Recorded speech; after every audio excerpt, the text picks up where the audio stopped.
اب آپ ام المؤمنین سیدہ عائشہ صدیقہ رضی اللہ عنہا کے حالات و واقعات سنیں۔ آپ رضی اللہ عنہا کا نام عائشہ جبکہ لقب صدیقہ تھا۔ کنیت ام عبداللہ تھی۔ آپ کے والد کا نام عبداللہ بن ابی قحافہ تھا، لیکن ان کو ابو بکر کے نام سے پکارا جاتا تھا۔ آپ کی والدہ کا نام ام رومان بنت عامر تھا۔ آپ باپ کی طرف سے قریشی اور ماں کی طرف سے کنانیہ تھیں۔ اس حساب سے سیدہ عائشہ رضی اللہ عنہا کا نسب نبی اکرم صلی اللہ علیہ وسلم سے 7ویں پشت پر اور ماں کی طرف سے 11ویں پشت پر مل جاتا ہے۔ آپ کے ہاں کوئی اولاد نہیں ہوئی۔ رسول اللہ صلی اللہ علیہ وسلم نے فرمایا تھا، تم اپنے بھانجے عبداللہ بن زبیر کے نام پر اپنی کنیت رکھ لو۔ جب عبداللہ بن زبیر پیدا ہوئے تو سیدہ عائشہ رضی اللہ عنہا انہیں گود میں اٹھا کر آپ کی خدمت میں لائیں، تو اس وقت آپ نے فرمایا، یہ عبداللہ ہے اور تم ام عبداللہ۔ دراصل عرب میں کنیت شرافت کا نشان تھی، اس لیے ہر مرد اور عورت اپنی کنیت ضرور رکھتا تھا۔ آپ رضی اللہ عنہا کی والدہ ام رومان کا پہلا نکاح عبداللہ ازدی سے ہوا تھا۔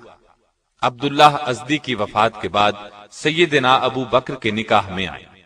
ان کے ہاں ابو بکر صدیق رضی اللہ عنہ سے صرف 2 بچے پیدا ہوئے، سیدنا عبد الرحمن رضی اللہ عنہ اور سیدہ عائشہ رضی اللہ عنہا۔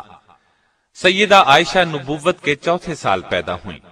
صحیح بخاری میں سیدہ عائشہ رضی اللہ عنہا کا اپنا بیان ہے کہ 6 سال کی عمر میں نبی صلی اللہ علیہ وسلم کے ساتھ میرا نکاح ہوا اور 9 سال کی عمر میں رخصتی ہوئی۔ اب میں نکاح کے طے ہونے کی تھوڑی سی تفصیل بیان کرتا ہوں۔ سیدہ خدیجہ رضی اللہ عنہا نبوت کے 10ویں سال انتقال کر گئیں۔ رسول اللہ صلی اللہ علیہ وسلم غمگسار بیوی کی وفات کے بعد اکثر غمگین رہتے تھے۔ صحابہ کرام نے یہ صورتحال دیکھ کر آپ سے اس بارے میں بات کی اور تجویز پیش کی کہ آپ دوسرا نکاح کر لیں۔ آپ نے فرمایا، ٹھیک ہے۔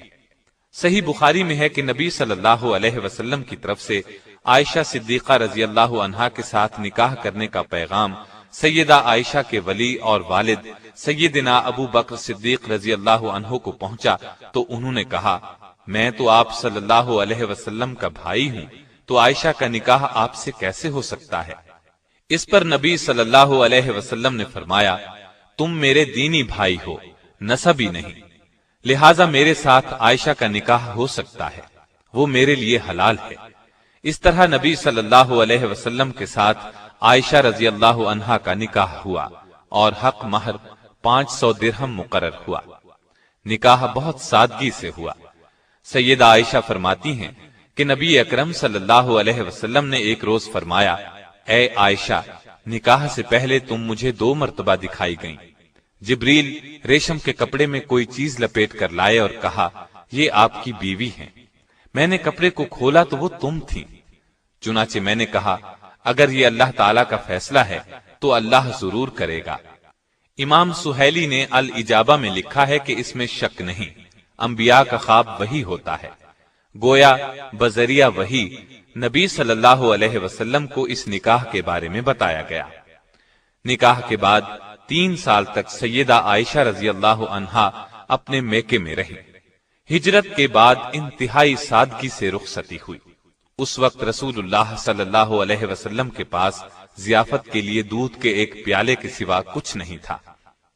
آپ نے دودھ کے پیالے میں سے خود نوش فرمایا، پھر سیدہ عائشہ کو دیا، انہوں نے بھی پیا۔ رخصتی کے وقت آپ کی عمر 9 سال تھی۔ رخصتی شوال 1 ہجری میں ہوئی۔ بعض اہل علم نے کہا کہ رخصتی 2 ہجری میں ہوئی۔ سیدہ عائشہ رضی اللہ عنہا کا حجرہ چھوٹا سا تھا، دیواریں مٹی کی تھیں، چھت کھجور کے پتوں اور ٹہنیوں کی تھی۔ ان کے اوپر کمبل ڈال دیا گیا تھا تاکہ بارش میں نہ ٹپکے۔ چھت کی بلندی اتنی تھی کہ آدمی ہاتھ سے چھو سکتا تھا۔ دروازے پر ایک پٹ کا کواڑ تھا جو ساری عمر کبھی بند نہ ہوا۔ پردے کے طور پر ایک کمبل دروازے پر پڑا رہتا۔ یہ تو حجرے کی کیفیت تھی۔ اس کے اندر کی کل کائنات 1 چارپائی، 1 چٹائی، 1 بستر اور 1 کھجور کی چھال بھرا تکیہ۔ کھجوریں رکھنے کے لیے 1-2 مٹکے، پانی رکھنے کا ایک برتن اور پانی پینے کے لیے ایک پیالے پر مشتمل تھی۔ گھر میں کھانا پکانے کی نوبت بہت کم آتی تھی۔ خود سیدہ عائشہ رضی اللہ عنہا فرماتی ہیں، کبھی بھی 3 روز متواتر ایسے نہیں گزرے کہ خاندان نبوت نے پیٹ بھر کر کھانا کھایا ہو۔ 3 چاند گزر جاتے، گھر میں آگ نہیں جلتی تھی، صرف چوہارے اور پانی پر گزارا تھا۔ فتح خیبر کے بعد آسانی ہوئی تو آپ نے ازواج مطہرات کے سالانہ اخراجات مقرر کر دیے، لیکن دوسروں کی امداد کرنے کی وجہ سے یہ سامان کبھی بھی کافی نہیں ہوتا تھا۔ اس تنگ دستی کے باوجود آپ صلی اللہ علیہ وسلم کی گھریلو زندگی نہایت خوشگوار تھی۔ آپ کی پوری زندگی میں سیدہ عائشہ اور دوسری ازواج مطہرات کی گزر بسر اسی صورت میں ہوتی رہی۔ نبی اکرم صلی اللہ علیہ وسلم نے انتقال فرمایا تو سارا عرب اسلام کے ماتحت ہو چکا تھا۔ تمام صوبوں سے دولت کے انبار مدینے آ رہے تھے، لیکن جس روز نبی اکرم صلی اللہ علیہ وسلم کا انتقال ہوا اس روز سیدہ عائشہ کے گھر میں 1 دن کے گزارے کا سامان بھی نہیں تھا۔ سیدنا صدیق اکبر کے زمانے میں ازواج مطہرات کو خیبر کی پیداوار سے بدستور مقررہ غلہ ملتا رہا۔ سیدنا عمر نے اپنے دور میں ان کے نقد وظائف مقرر فرما دیے۔ سیدہ عائشہ کو 12,000 درہم سالانہ ملتے تھے، جبکہ باقی ازواج مطہرات کو 10,000 درہم ملتے تھے۔ یہاں قابل ذکر بات یہ ہے کہ جس روز سیدہ عائشہ کو یہ وظیفہ ملتا تھا اس شام بھی گھر میں فاقہ ہوتا تھا، اس لیے کہ وہ سب کچھ تقسیم کر دیتی تھی۔ نبی صلی اللہ علیہ وسلم کو سیدہ عائشہ سے بہت محبت تھی اور یہ بات صحابہ کو بھی بخوبی معلوم تھی، چنانچہ یہ حضرات بھی اسی روز تحائف وغیرہ بھیجتے تھے جس روز آپ کی باری سیدہ عائشہ کے ہاں ہوتی تھی۔ آپ اکثر سیدہ کے ساتھ ایک ہی برتن میں کھانا تناول فرماتے تھے اور عموماً اسی جگہ سے بوٹی اور ہڈی کھاتے جس جگہ سے سیدہ عائشہ نے کھائی ہوتی۔ ایک سفر میں سیدہ عائشہ آپ کے ساتھ تھیں۔ آپ نے صحابہ کرام رضوان اللہ علیہم اجمعین کو آگے بڑھ جانے کا حکم دیا اور سیدہ سے فرمایا، آؤ دوڑ لگائیں، دیکھیں کون آگے نکلتا ہے۔ چنانچہ دوڑ شروع ہوئی۔ سیدہ دبلی پتلی تھیں، آگے نکل گئیں۔ کئی سال بعد پھر اسی قسم کا موقع آیا۔ آپ نے فرمایا، آؤ دوڑ لگائیں۔ اس وقت تک سیدہ بھاری بھرکم ہو گئی تھیں۔ اس مرتبہ آپ آگے نکل گئے اور فرمایا، یہ اس روز کا جواب ہے۔ ایک مرتبہ رسول اللہ صلی اللہ علیہ وسلم نے فرمایا، عائشہ، جب تم مجھ سے خوش ہوتی یا ناراض ہوتی ہو تو مجھے پتہ چل جاتا ہے۔ سیدہ نے پوچھا، وہ کیسے؟ آپ نے فرمایا، ناراض ہوتی ہو تو کہتی ہو ابراہیم کے رب کی قسم، خوش ہوتی ہو تو کہتی ہو محمد کے رب کی قسم۔ یہ سن کر سیدہ نے عرض کیا، اے اللہ کے رسول، صرف زبان سے نام چھوڑتی ہوں، دل میں تو آپ ہی بسے ہوتے ہیں۔ گھر میں اگرچہ خادمہ موجود تھی لیکن نبی صلی اللہ علیہ وسلم کا ہر کام سیدہ عائشہ صدیقہ اپنے ہاتھوں سے کرتی تھیں۔ آٹا خود پیستی تھیں، خود گوندتی تھیں، کھانا خود پکاتی تھیں، آپ کا بستر اپنے ہاتھ سے بچھاتی تھیں، وضو کا پانی خود لا کر دیتی تھیں، قربانی کے اونٹوں کا قلادہ خود بڑھتی تھیں، آپ صلی اللہ علیہ وسلم کے سر میں کنگھی خود کرتی تھیں، کپڑے خود دھوتی تھیں اور سوتے وقت مسواک اور پانی آپ کے سرہانے خود رکھتی تھیں۔ ہر معاملے میں آپ کی پسند اور خوشی کا ہر وقت خیال رکھتی تھی۔ شعبان 5 ہجری میں حضرت عائشہ صدیقہ رضی اللہ عنہا کے ساتھ ایک عجیب واقعہ پیش آیا۔ اس واقعے نے نہ صرف آپ کی بلکہ خود رسول اللہ صلی اللہ علیہ وسلم کی زندگی مبارک میں بھی ہلچل مچا دی۔ اس واقعے کو واقعہ افک کہتے ہیں۔ یہ واقعہ صحیح بخاری اور دوسری کتب احادیث میں بھی موجود ہے۔ شعبان 5 ہجری میں نبی اکرم صلی اللہ علیہ وسلم نے غزوہ بنی مستلق کے لیے سفر کی تیاری کی۔ صحابہ رضی اللہ عنہم کی ایک اچھی بھلی تعداد آپ کے ساتھ تھی۔ منافقوں کو اندازہ تھا کہ اس معرکے میں کوئی خونریز جنگ تو ہوگی نہیں، لہٰذا ان کی بھی بڑی تعداد اسلامی فوج میں شامل ہو گئی۔ اس سے پہلے منافق اتنی بڑی تعداد میں کبھی شامل نہیں ہوئے تھے۔ اس سفر میں سیدہ عائشہ رضی اللہ عنہا آپ صلی اللہ علیہ وسلم کے ساتھ تھیں۔ چلتے وقت آپ نے اپنی بڑی بہن سیدہ اسما رضی اللہ عنہا کا ہار پہننے کے لیے مانگ لیا۔ وہ ہار آپ کے گلے میں تھا۔ اس زمانے میں پردے کا حکم نازل ہو چکا تھا، اس لیے سیدہ اپنے ہودج میں سوار ہوئیں۔ جب انہیں اتارا جاتا تو ہودج سمیت اتارا جاتا۔ ہودج پر پردے لٹکے رہتے۔ اس زمانے میں آپ بہت کمزور اور دبلی پتلی تھی، چنانچہ ہودج اٹھانے والوں کو کچھ محسوس نہیں ہوتا تھا کہ سیدہ اس میں سوار بھی ہیں یا نہیں۔ غزوہ بنی مستلق سے واپسی پر مدینے کے قریب ایک مقام پر نبی اکرم صلی اللہ علیہ وسلم نے قیام فرمایا۔ رات کے پچھلے پہر قافلے کو روانگی کا حکم پہلے ہی دے دیا گیا تھا، لیکن سیدہ کو اس حکم کا علم نہیں تھا۔ قافلے کی روانگی سے کچھ دیر پہلے سیدہ اپنے ہودج سے نکل کر قضائے حاجت کے لیے قافلے سے دور نکل کر آڑ میں چلی گئیں۔ فارغ ہو کر لوٹیں تو گلے پر ہاتھ لگا، دیکھا تو ہار نہیں تھا۔ بہت گھبرائیں اور وہیں واپس جا کر ہار تلاش کرنے لگی۔ سیدہ کا خیال تھا ابھی لوٹ آؤں گی، اس لیے کسی کو نہ بتایا کہ وہ اس طرف جا رہی ہیں۔ ادھر قافلہ چونکہ روانگی کے لیے تیار تھا، اس لیے خادموں نے خیال کیا کہ سیدہ اپنے ہودج میں ہیں۔ انہوں نے ہودج کو اونٹ پر رکھا اور کوچ کیا۔ ہودج کو اونٹ پر رکھتے وقت انہیں اس کے ہلکے ہونے کا احساس نہ ہوا، اس لیے کہ سیدہ عائشہ رضی اللہ عنہا کا وزن بہت کم تھا۔ لشکر تو وہاں سے روانہ ہو گیا، ادھر انہیں ہار مل گیا۔ یہ ہار لے کر لوٹیں تو لشکر وہاں سے جا چکا تھا۔ بہت پریشان ہوئی۔ پھر خیال فرمایا کہ جب رسول اللہ صلی اللہ علیہ وسلم اگلے مقام پر پہنچ کر مجھے نہیں پائیں گے تو پھر میری تلاش میں آدمی بھیجیں گے۔ چنانچہ آپ اسی جگہ چادر اوڑھ کر لیٹ گئیں اور انہیں نیند نے آ لیا۔ صحابی رسول صفوان بن معطل سلمی رضی اللہ عنہ فوج کی گری پڑی چیزوں کو اٹھانے کے لیے لشکر کے پیچھے رہتے تھے۔ صبح کے وقت وہ اس جگہ پہنچے جہاں لشکر نے رات کو پڑاؤ کیا تھا۔ اس جگہ پہنچتے ہی اچانک ان کی نظر سیدہ عائشہ رضی اللہ عنہا پر پڑی۔ دیکھتے ہی انہوں نے آپ کو پہچان لیا، اس لیے کہ پردے کے حکم سے پہلے انہوں نے سیدہ کو دیکھا ہوا تھا۔ دیکھتے ہی انہوں نے انا للہ و انا الیہ راجعون پڑھا۔ ان کی آواز سن کر سیدہ کی آنکھ کھل گئی۔ انہوں نے اپنا منہ فوراً چادر میں چھپا لیا۔ سیدہ عائشہ خود فرماتی ہیں، اللہ کی قسم صفوان نے مجھ سے بات کی، نہ ان کی زبان سے سوائے انا للہ کے کوئی اور کلمہ سنا۔ سیدنا صفوان رضی اللہ عنہ نے اپنا اونٹ سیدہ کے قریب بٹھا دیا۔ اونٹ سامنے کر کے صفوان خود پیچھے ہٹ گئے۔ سیدہ اونٹ پر سوار ہو گئی تو صفوان مہار پکڑ کر اگلی منزل کی طرف روانہ ہو گئے اور دوپہر کے وقت اسلامی لشکر میں جا پہنچے۔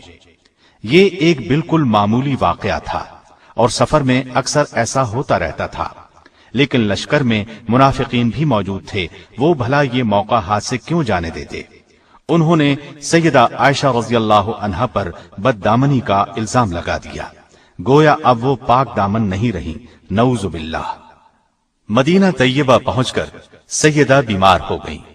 1 مہینہ بیماری میں گزر گیا، لیکن منافقین نے اس عرصے میں اس واقعہ کو خوب ہوا دی۔ نیک دل مسلمانوں نے اس افواہ کو سنتے ہی کانوں کو ہاتھ لگائے اور کہا، سبحان اللہ، اتنا بڑا الزام۔ عبداللہ بن ابی اور دوسرے منافقین کے علاوہ اس سازش میں 3 مسلمان حسان بن ثابت، حمنہ بنت جہش اور مستہ شامل تھے۔ ام مستہ سیدہ عائشہ کی ماموزاد بہن تھی۔ ان کا بیٹا مستہ اس معاملے میں پیش تھا۔ یہ منافقوں کے پروپیگنڈے کا شکار ہو گئے، بدگمان ہو گئے۔ سیدہ کے خلاف مدینے میں جو طوفان اٹھایا گیا، سیدہ عائشہ کو اس بارے میں قطعاً کوئی علم نہ تھا۔ وہ تو مدینے پہنچتے ہی بیمار ہو گئی تھی اور 1 ماہ تک بیمار رہیں، لیکن اس دوران میں رسول اللہ صلی اللہ علیہ وسلم کا آپ سے وہ سلوک نہیں رہا تھا۔ پہلے جب آپ بیمار ہوتی تو رسول اللہ صلی اللہ علیہ وسلم سیدہ عائشہ رضی اللہ عنہا کی دلجوئی کرتے اور ہر وقت خیال رکھتے تھے، لیکن اس دفعہ صورتحال اس سے مختلف تھی۔ آپ صلی اللہ علیہ وسلم آ کر حال پوچھتے اور چلے جاتے۔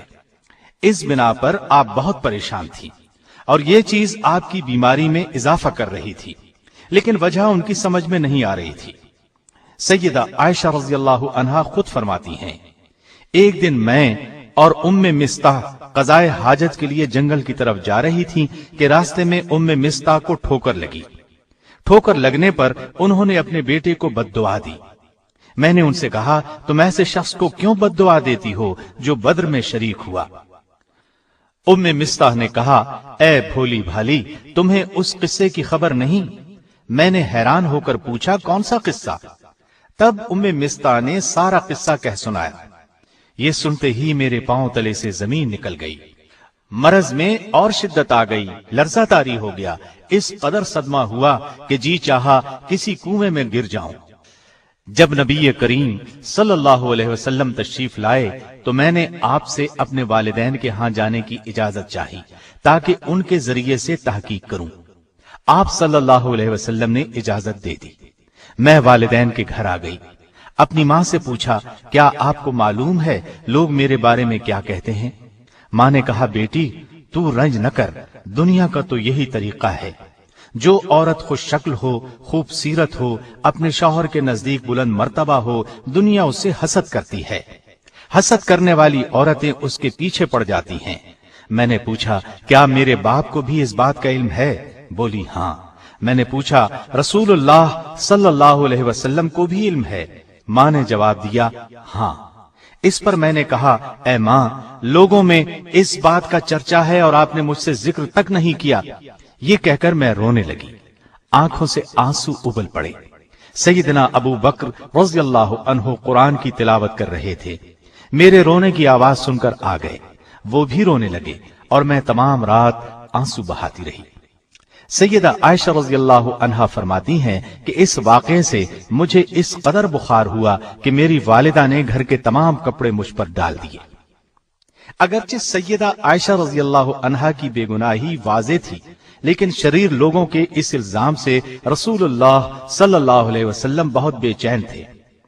ادھر وحی کے نزول میں دیر ہوئی تو آپ صلی اللہ علیہ وسلم نے صحابہ سے مشورہ کیا، مشاورت میں بہت سی رائیں سامنے آئیں، اسی عالم میں صبح ہو گئی۔ سیدہ فرماتی ہیں کہ میرے والدین برابر میرے پاس بیٹھے رو رہے تھے، ایسے میں ایک انصاری عورت آ گئی، مجھے روتے دیکھ کر وہ بھی رونے لگی۔ ہم اسی حالت میں تھے کہ رسول اللہ صلی اللہ علیہ وسلم تشریف لے آئے اور سلام کر کے میرے قریب بیٹھ گئے۔ جب سے یہ واقعہ ہوا تھا، آپ صلی اللہ علیہ وسلم اس وقت سے میرے پاس آ کر نہیں بیٹھے تھے۔ وحی کے انتظار میں 1 ماہ گزر گیا تھا۔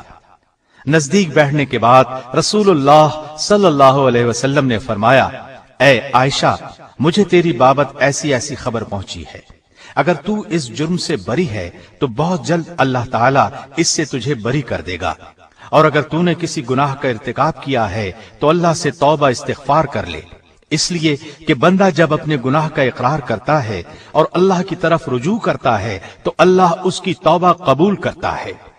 سیدہ فرماتی ہیں، جب رسول اللہ صلی اللہ علیہ وسلم نے اپنی یہ بات ختم کی تو میں نے جواب دیا، اللہ کی قسم، میں اس چیز سے کبھی توبہ نہیں کروں گی جس کا الزام یہ لوگ مجھے دیتے ہیں۔ میں تو وہی کہوں گی جو یوسف علیہ السلام کے والد نے کہا تھا۔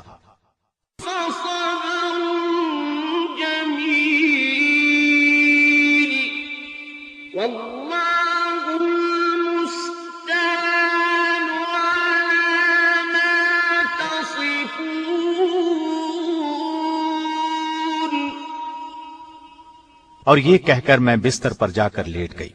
اس وقت مجھے یقین ہو چکا تھا کہ اللہ تعالیٰ میری مدد ضرور فرمائے گا۔ مجھے اس بات کا تصور بھی نہیں تھا کہ اللہ تعالیٰ میرے بارے میں ایسی وحی نازل فرمائے گا جس کی تلاوت ہمیشہ ہوتی رہے گی۔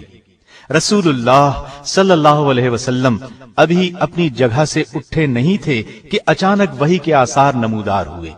باوجود سردی کے آپ صلی اللہ علیہ وسلم کی پیشانی مبارک سے موتیوں کی طرح پسینے کے قطرے ٹپکنے لگے۔ جو ہی وحی کا نزول ختم ہوا، آپ صلی اللہ علیہ وسلم کا چہرہ انور مسرت اور خوشی سے چمک اٹھا۔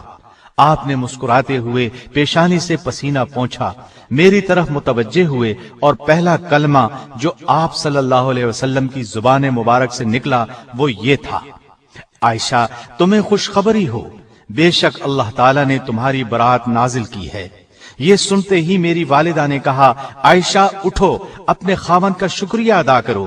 اس پر میں نے کہا، میں اپنے اللہ کا شکر ادا کروں گی جس نے میری برات نازل فرمائی، میں کسی اور کی ممنون نہیں۔ اس کے بعد نبی کریم صلی اللہ علیہ وسلم نے فرمایا، اللہ تعالیٰ نے تمہاری برات میں یہ آیات نازل فرمائی ہیں: تحقیق جو لوگ یہ بہت بڑا طوفان باندھ لائے ہیں یہ بھی تم ہی میں سے ایک جماعت ہے، تم اسے اپنے لیے برا نہ سمجھو بلکہ یہ تو تمہارے حق میں بہتر ہے۔ ہاں ان میں سے ہر شخص پر اتنا ہی گناہ ہے جتنا اس نے کمایا ہے، اور ان میں سے جس نے اس کے بہت بڑے حصے کو سر انجام دیا ہے اس کے لیے عذاب بھی بہت بڑا ہے۔ اس بات کو سنتے ہی مسلمان مردوں اور مسلمان عورتوں نے اپنے لیے نیک گمان کیوں نہ کیا اور کیوں نہ کہا، یہ سری بہتان ہے، اور اس پر 4 گواہ کیوں نہ لائے؟ پس جب یہ لوگ گواہ نہیں لائے تو یہ لوگ یقیناً اللہ کے نزدیک جھوٹے ہیں۔ اگر تم پر دنیا اور آخرت میں اللہ کا فضل اور مہربانی نہ ہوتی تو یقیناً تم نے جس بات کے چرچے شروع کر رکھے تھے اس بارے میں تمہیں سخت عذاب پہنچتا، جبکہ تم اسے اپنی زبانوں سے نقل در نقل کرنے لگے اور اپنے منہ سے وہ بات نکالنے لگے جس کی تمہیں تحقیق نہ تھی۔ تم اسے ہلکی بات سمجھتے رہے جبکہ اللہ کے نزدیک بہت بڑی بات تھی۔ اور تم نے ایسی بات کو سنتے ہی کیوں نہ کہہ دیا کہ ہمیں ایسی بات منہ سے نکالنی بھی لائق نہیں؟ تمہیں یہ کہنا چاہیے تھا، یا اللہ تو پاک ہے، یہ تو بہت بڑا بہتان اور تہمت ہے۔ اللہ تعالیٰ تمہیں نصیحت کرتا ہے کہ آئندہ ایسی حرکت نہ کرنا اگر تم ایمان والے ہو، اور اللہ تعالیٰ تمہارے لیے اپنے احکام واضح طور پر بیان کرتا ہے، اور اللہ علیم اور حکیم ہے۔ تحقیق جو لوگ مسلمانوں میں برائی پھیلانے کے آرزو مند رہے ہیں ان کے لیے دنیا اور آخرت میں دردناک عذاب ہے، اور اللہ خوب جانتا ہے اور تم نہیں جانتے۔ اور اگر تم پر اللہ کا فضل اور رحم نہ ہوتا تو تم تباہ ہو جاتے، بے شک اللہ شفقت کرنے والا اور رحیم ہے۔ جو ہی نبی کریم صلی اللہ علیہ وسلم یہ آیات تلاوت کر کے فارغ ہوئے، سیدنا ابو بکر رضی اللہ عنہ اٹھے اور سیدہ عائشہ رضی اللہ عنہا کی پیشانی کو چوم لیا۔ اس کے بعد آپ صلی اللہ علیہ وسلم مسجد میں تشریف لائے اور مجمع عام میں ان آیات کی تلاوت فرمائی۔ پھر ان 3 حضرات مصطح بن اساسہ، حسان بن ثابت اور حمنہ بنت جحش رضی اللہ عنہم پر حد قذف جاری کی۔ 80 درے مارے گئے جو اپنی سادہ لوہی کی بنا پر منافقین کے دھوکے میں آ گئے تھے۔ ان لوگوں نے اپنی غلطی سے توبہ کی، اور عبداللہ بن ابی کے بارے میں مشہور قول یہ ہے کہ اس پر حد جاری نہیں کی گئی، اس لیے کہ وہ منافق تھا۔ سیدہ رضی اللہ عنہا کی شان میں نازل ہونے والی آیات نے ان کی عزت اور عظمت کو 4 چاند لگا دیے، اور منافقوں کا منہ کالا ہوا۔ نزول وحی میں جو 1 ماہ کی دیر ہوئی اس میں حکمت یہ بیان کی جاتی ہے کہ سیدہ کو یقین ہو جائے کہ اللہ کے سوا کسی سے امید وابستہ نہیں رکھی جا سکتی۔ ان آیات اور روایات سے ایک بات یہ ثابت ہوتی ہے کہ علم غیب سوائے اللہ کے اور کسی کو نہیں، اس لیے کہ نبی کریم صلی اللہ علیہ وسلم 1 ماہ سے زائد عرصہ اس سلسلے میں پریشان رہے جب تک اللہ تعالیٰ نے نہ بتایا، حقیقت کا پتہ نہ چلا۔ ایک اور سفر میں سیدہ آپ کے ساتھ تھی۔ سیدہ کے گلے میں ہار تھا۔ قافلہ واپس ہو کر مقام جیش پہنچا تو ہار ٹوٹ کر گر گیا۔ سیدہ نے فوراً آپ صلی اللہ علیہ وسلم کو اطلاع دی۔ صبح قریب تھی۔ آپ نے قافلے کو پڑاؤ کا حکم دیا۔ ایک شخص کو ہار کی تلاش میں بھیجا۔ جہاں پڑاؤ ڈالا گیا وہاں پانی نہیں تھا۔ اتنے میں نماز کا وقت ہو گیا۔ لوگ ابو بکر صدیق کے پاس آئے اور بولے، آپ کی بیٹی نے ہمیں مشکل میں ڈالا ہوا ہے۔ سیدنا ابو بکر عائشہ صدیقہ کے پاس آئے۔ نبی صلی اللہ علیہ وسلم ان کی گود میں سر رکھ کر آرام فرما رہے تھے۔ ابو بکر نے غصے سے فرمایا، بیٹی، ہر دفعہ تم ہی سب کے لیے مصیبت کا سبب بنتی ہو۔ آپ نے ان کے پہلو میں کئی کونچے بھی مارے، لیکن سیدہ نے نبی صلی اللہ علیہ وسلم کی وجہ سے حرکت تک نہ کی۔ جب آپ بیدار ہوئے تو اللہ تعالی نے تیمم کی آیت نازل فرمائی۔ اس آیت میں مسلمانوں کو بتایا گیا کہ پانی نہ ملنے کی صورت میں تیمم کر کے نماز ادا کرو۔ یہ سہولت حاصل ہونے پر ابو بکر رضی اللہ عنہ کو خاص مسرت ہوئی۔ آپ نے 3 بار کہا، بیٹی، بلا شک تو بڑی مبارک ہے۔ صحابہ نے تیمم کر کے نماز ادا کی تو تمام صحابہ بے حد خوش ہوئے۔ اس وقت صحابہ نے کہا، یہ ابو بکر کے گھرانے کی برکت ہے، اور یہ پہلی برکت نہیں، ان کی وجہ سے اور بھی بہت سی آسانیوں کے حکم نازل ہو چکے ہیں۔ سیدہ عائشہ جوانی میں بیوہ ہو گئیں۔ آپ رضی اللہ عنہا نے رسول اللہ صلی اللہ علیہ وسلم کے ساتھ صرف 9 سال گزارے۔ رسول اللہ صلی اللہ علیہ وسلم کی وفات کے وقت عائشہ صدیقہ رضی اللہ عنہا کی عمر صرف 18 برس تھی۔ نبی صلی اللہ علیہ وسلم نے اپنی زندگی کے آخری دن سیدہ عائشہ کے حجرے میں گزارے، انہی کی آغوش میں انتقال فرمایا۔ آپ کی تدفین آپ ہی کے حجرے میں ہوئی۔ آپ کے بعد سیدہ نے 50 سال بیوگی کی زندگی گزاری۔ نبی صلی اللہ علیہ وسلم کے بعد سیدہ عائشہ صدیقہ رضی اللہ عنہا کے والد خلیفہ بنے، 2.25 سال تک خلیفہ رہے، پھر ان کا بھی وقت آن پہنچا۔ ان کے بعد سیدنا فاروق اعظم خلیفہ ہوئے۔ ان کے زمانے میں تمام ازواج مطہرات کو 10-10 ہزار اور سیدہ عائشہ کو 12,000 سالانہ وظیفہ دیا جاتا تھا۔ جو ہی یہ سالانہ خرچ ملتا غریبوں میں تقسیم کر دیا جاتا۔ سیدہ عائشہ رضی اللہ عنہا سیدنا عثمان، سیدنا علی اور سیدنا حسن بن علی رضی اللہ عنہم کے ادوار خلافت میں بقید حیات رہیں، حتیٰ کہ سیدنا امیر معاویہ رضی اللہ عنہ کی مدت خلافت ختم ہونے سے 2 سال پہلے 17 رمضان المبارک 58 ہجری کو انتقال کیا۔ اس وقت آپ رضی اللہ عنہا کی عمر 63 برس تھی۔ اس حساب سے انہوں نے خلافت معاویہ میں اپنی عمر کے آخری 18 سال بسر کیے۔ آپ کی وفات پر سارا مدینہ بلکہ پوری دنیا اسلام غم میں ڈوب گئی۔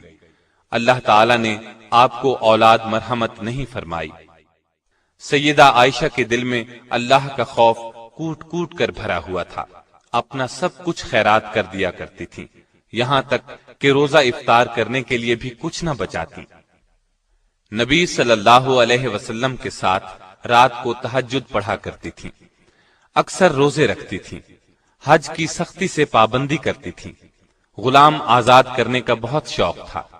ایک مرتبہ 40 غلام آزاد کیے۔ پردے کا خاص خیال رکھتی تھی۔ آپ رضی اللہ عنہا کی روایت کردہ احادیث کی تعداد 2210 ہے۔ ان میں سے صحیح بخاری اور صحیح مسلم میں 286 احادیث ہیں۔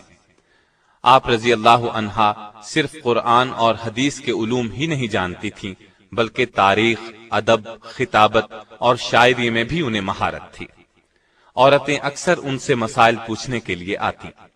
نبی صلی اللہ علیہ وسلم آپ کے حق میں دعا فرمایا کرتے تھے، اے اللہ، عائشہ کے اگلے پچھلے، پوشیدہ اور ظاہر تمام گناہوں کو اپنے دامن مغفرت سے ڈھانپ لے۔ آپ یہ دعا سن کر بہت خوش ہوتی۔ سیدہ عائشہ کی ایک خاص خصوصیت یہ بھی ہے کہ سیدنا جبریل علیہ السلام نے سیدہ کو سلام کیا۔ اللہ تعالیٰ نے آسمان سے آپ کی برات بذریعہ وحی نازل کی۔ پوری 10 آیات اس سلسلے میں نازل ہوئیں۔ آپ کے علاوہ رسول اللہ صلی اللہ علیہ وسلم کے نکاح میں کوئی اور کنواری نہیں آئی۔ رسول اللہ صلی اللہ علیہ وسلم سیدہ کے بستر پر ہوتے تو وہیں وحی آ جاتی۔ یہ شرف کسی اور زوجہ مطہرہ کے حصے میں نہیں آیا۔ اللہ تعالی نے اپنے نبی کی روح اس وقت قبض فرمائی جب آپ کا سر سیدہ کے سینے سے لگا ہوا تھا۔ انتقال بھی اسی رات ہوا جس رات ان کی باری تھی۔ آپ صلی اللہ علیہ وسلم انہی کے حجرے میں دفن ہوئے۔ اللہ تعالی کی سیدہ عائشہ رضی اللہ عنہا پر ہزارہا رحمتیں ہوں۔